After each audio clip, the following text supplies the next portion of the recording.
Good morning all. मेरा नाम है जगत राम चक्रेश और मेरा सेमिनार टॉपिक है मार्कर एंड रिसेप्टर जीन। तो सबसे पहले मार्कर जीन के बारे में जानते हैं। मार्कर जीन का इंट्रोडक्शन। मार्कर जीन किसी कोशिका में स्थानांतरित होने के पश्चात विशिष्ट प्रकार के एंजाइम का पता लगाने के लिए प्लाज्मा रिएक्टर में उपस्थित विशिष्ट प्रकार के जीनों का उपयोग किया जाता है। ऐसे जीन को ही मार्कर जीन कहते हैं। एग्जाम्पल के लिए है शाकनाशकों के लिए प्रतिरोधी जीन। इन जीन को ही रिसेप्टर जीन भी कहते हैं।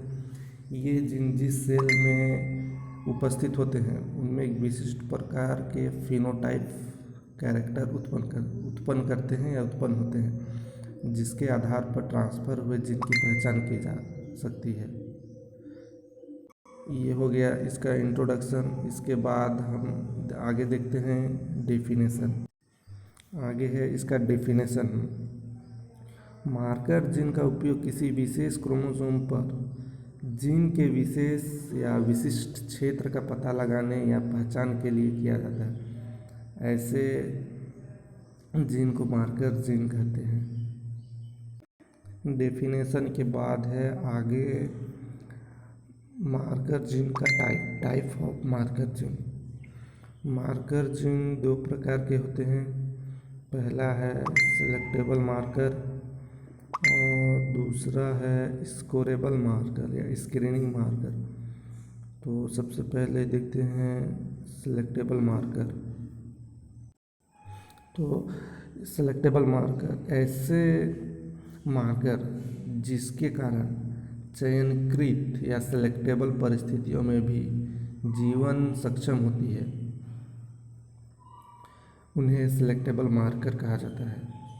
उदाहरण के लिए है कैनामाइसिन प्रतिजैविक के लिए प्रतिरोधक या प्रतिरोधी जीन जीवित कोशिकाओं में कैनामाइसिन युक्त संवर्धन माध्यम में संवर्धित किया जाता है, तो केवल वहाँ कोशिकाएं इस माध्यम में जीवित बचती है और कॉलोनी बनाने में सक्षम होती है, जिसमें कैनामाइसिन जीन पाए जाते हैं। या ये भी कह सकते हैं कि जिस जीन में कैनामाइसिन जीन पाए जाते हैं वह जीवित रहने में सक्षम होती है। ये हो गया सेलेक्टेबल मार्कर जीन। इसके बाद है दूसरा है स्कोरेबल मार्कर जीन। स्कोरेबल मार्कर जीन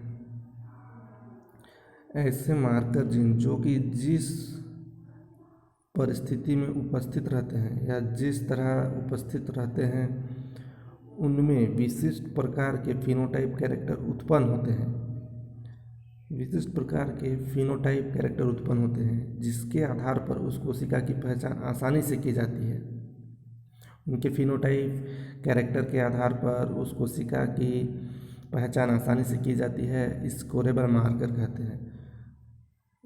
इसका एग्जाम्पल है गैस जीन बीटा ग्लाइकोक्यूरिनिडेज नामक एंजाइम भी कोडित करते हैं या कोडिन करता है, जो कि विशिष्ट पदार्थ की उपस्थिति में नीला रंग उत्पन्न करता है, जिससे इसको पहचाना जाता है। ये हो गया स्कोरेबल मार्कर और सेलेक्टेबल मार्कर। और इसके आगे है मार्कर जीन का स्ट्रक्चर। जैसा कि आप लोग देख रहे हैं, ये एक गुणसूत्र है क्रोमोसोम। इसमें एक साइड है, जैसा कि ये क्रोमोसोम है तो इसमें एक साइड है B1 जीन और ये है क्रोमोसोम, और उसके बाद ये B1 जीन। उसके आगे है ये मार्कर जीन। मार्कर जीन में ये गाढ़ा कलर का कलर दिख रहा है, जिससे हमें पहचाना जा सकता है कि ये मार्कर जीन है। और इस प्रकार इसका स्ट्रक्चर यही है मार्कर जीन का। तो रिपोर्टर जीन, इसके आगे रिपोर्टर जीन का इंट्रोडक्शन है।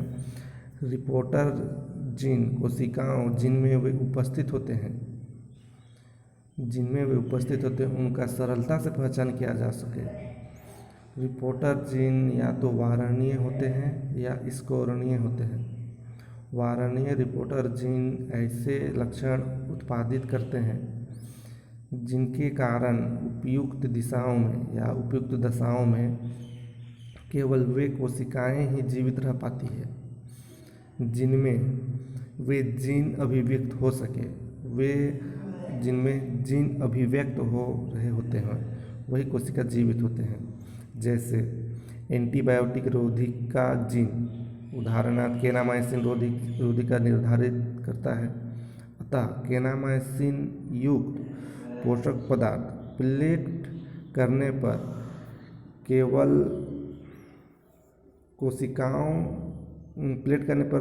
केवल कोशिकाएं ही जीवित बचती है जिनमें केनामाइसिन उपस्थित होते हैं, या कह सकते हैं कि जिन कोशिकाओं में केनामाइसिन उपस्थित होते हैं वे कोशिका ही जीवित रहते हैं। अतः इस दशा में बनी कलिनाओं केवल ऐसी कोशिकाओं से प्राप्त होती है जिसमें संवर्धित वाहक या पुनर्योगज डीएनए उपस्थित होते हैं। ये हो गया रिपोर्टर जीन का इंट्रोडक्शन। और इसके दूसरी ओर है स्कोरणीय। इसमें रिपोर्टर जीन ऐसे सुस्पष्ट एवं भिन्न लक्षण प्रारूप उत्पन्न करते हैं जिनमें इन जीवों से युक्त कोशिकाओं में शेष कोशिकाओं में अलग अलग पहचान किया जा सकता है। जैसे इसमें अलग अलग पहचान किया जा सकता है, एक ही कोशिकाओं को एक प्रकार से पहचान किया जा सकता है या उसके दूसरे लक्षण के आधार पर और कोशिकाओं का पहचान किया जा सकता है, यानी कि अलग अलग पहचान किया कोशिकाओं का अलग अलग पहचान किया जा सकता है। इसका उदाहरण है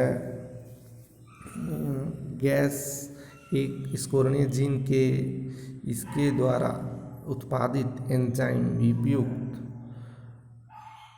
सब्सट्रेट जीन अभिक्रिया करके नीला रंग उत्पन्न करते हैं। ये स्कोरणीय जीन होते हैं।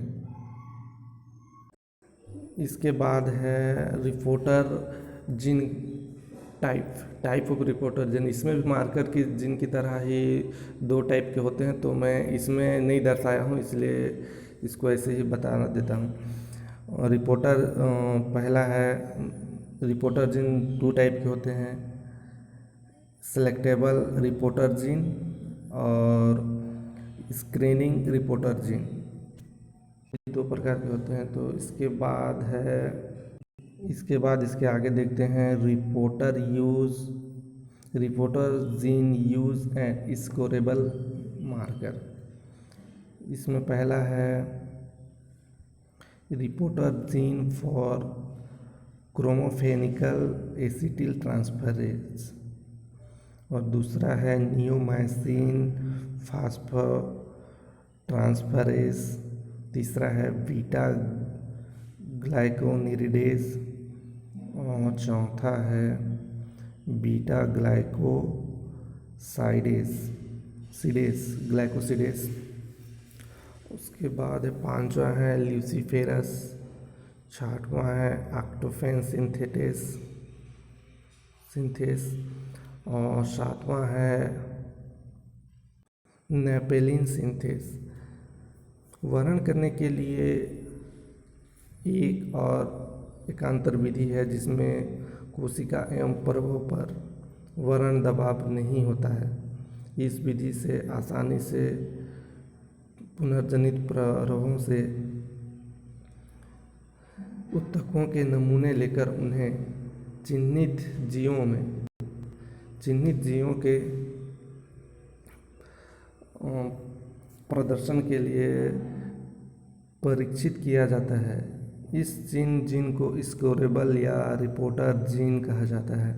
सामान्यतः उपयोग में आने वाली रिपोर्टर जीन ही है, जैसे कि ये डायग्राम में दिखाया गया है प्रोमोटर रिपोर्टर जीन। उसके बाद है इससे अंदर आते हैं क्रिया रिपोर्टर mRNA। उसके बाद आता है रिपोर्टर प्रोटीन, जिसे छोटा सा दिखाया गया है डायग्राम में, सबस्टेबल और प्रोटीन ये है। उसके बाद ये आगे बाहर आता है, ये हो गया इसका स्ट्रक्चर ऑफ प्रोमोटर जीन। उसके बाद है कंक्लूजन।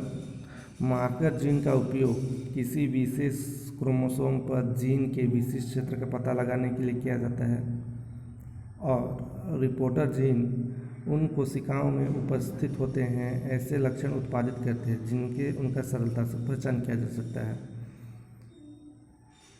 या सामान्य भाषा में कह सकते हैं कि मार्कर जीन गुणसूत्र का विशिष्ट क्षेत्र का पता लगाने के लिए इसका उपयोग किया जाता है, और रिपोर्टर जीन कोशिका में उपस्थित ऐसे लक्षण होते हैं जिनके कारण उसे आसानी से पहचाना जा सकता है, इसी को ही रिपोर्टर जीन कहते हैं। और रेफरेंस है प्लांट